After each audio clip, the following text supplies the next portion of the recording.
போட்டுக்கலாங்க. மட்டன் குழம்பு வைக்கிறோங்க. வெங்காயம், தக்காளி, இஞ்சி பூண்டு பேஸ்ட்டு தட்டி வச்சுருக்குதுங்க. தேவையான மசாலா எடுத்து வச்சுருக்குறோங்க. சிக்கன் மசாலா, கறி மசாலா, மிளகாத்தூள், மஞ்சத்தூள், கொத்தமல்லி தூள் எல்லாம் எடுத்து வச்சுருக்குதுங்க. 2 ஸ்பூனு கடலை தேங்காய் அரைச்சி வச்சுருக்குதுங்க. கடலை தேங்காய் இப்போ நம்ம தாளிப்பு போட்டுக்கலாங்க. வாங்க போட்டுக்கலாங்க. இப்போ வெங்காயம், தக்காளி, பூண்டு இடித்து வச்சு தட்டி வச்ச பூண்டு, இஞ்சியெல்லாம் போட்டுக்கலாங்க. இப்போ கறி போட்டுக்கலாங்க. மட்டன் கழுவி வச்சுருக்குதுங்க. க்ளீன் பண்ணி போட்டுக்கலாங்க. கழுவி வச்சுக்கலாங்க. இப்போ மஞ்சத்தூள் போட்டுக்கலாங்க கொஞ்சோண்டு.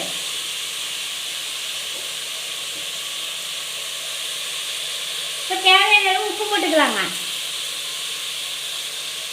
வச்சுங்க. இப்போ நல்லா கலரி விட்டுக்கலாங்க. கறி நல்லா உருண்டு வரணுங்க.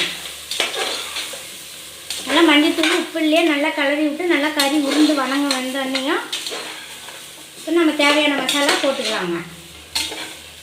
மிளகாத்தூள், கொத்தமல்லி தூள், சிக்கன் மசாலா, கொஞ்சம் மஞ்சத்தூள் எல்லாம் போட்டுக்கலாங்க. எல்லாம் 2 ஸ்பூனுங்க. தேவையான அளவு மசாலாலாம் போட்டுக்கலாங்க. நல்லா கலரி விட்டுக்கலாங்க. இப்போ கறி நல்லா வணங்கிடுச்சுங்க. நம்ம அரைச்சி வச்ச சாந்தை ஊற்றிக்கலாங்க.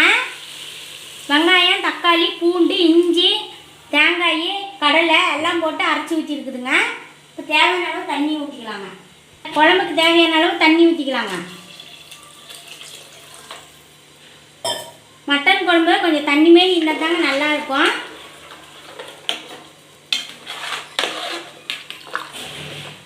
ஒரு 3 விசில் விட்டு இறக்குனா குழம்பு ரெடி ஆகிடுங்க. மட்டன் குழம்பு இந்தாண்டி இட்லி ஊற்றி வச்சாச்சுங்க.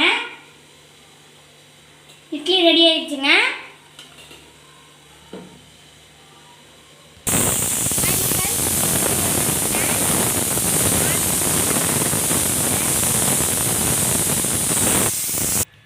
குழம்பு ரெடி ஆயிடுச்சுங்க. வாங்க பார்க்கலாம். கொத்தமல்லி தழை தூவிக்கலாங்க.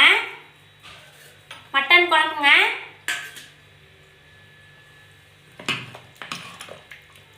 பாருங்க மட்டன் குழம்பு. இட்லிங்க.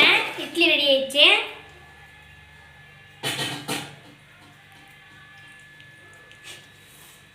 இப்போ இட்லி வந்து போட்டுக்கலாங்க.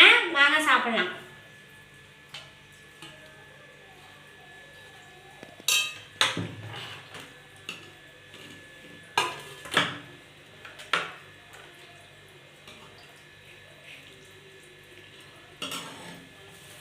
வாங்க சாப்பிட்லாம். பிடிச்சா லைக் பண்ணுங்கள், ஷேர் பண்ணுங்கள், கமெண்ட் பண்ணுங்கள், சப்ஸ்கிரைப் பண்ணுங்கள். நல்லா இருக்கா நல்லா இல்லையான்னு கமெண்டில் சொல்லுங்கள். இன்றைக்கி சண்டே வீடியோ இதுதாங்க. மட்டன் குழம்பு இட்லிங்க. வாங்க சாப்பிட்லாம். நீங்கள் என்ன சாப்பிட்டீங்கன்னு கமெண்டில் சொல்லுங்கள் சண்டே வீடியோவில்.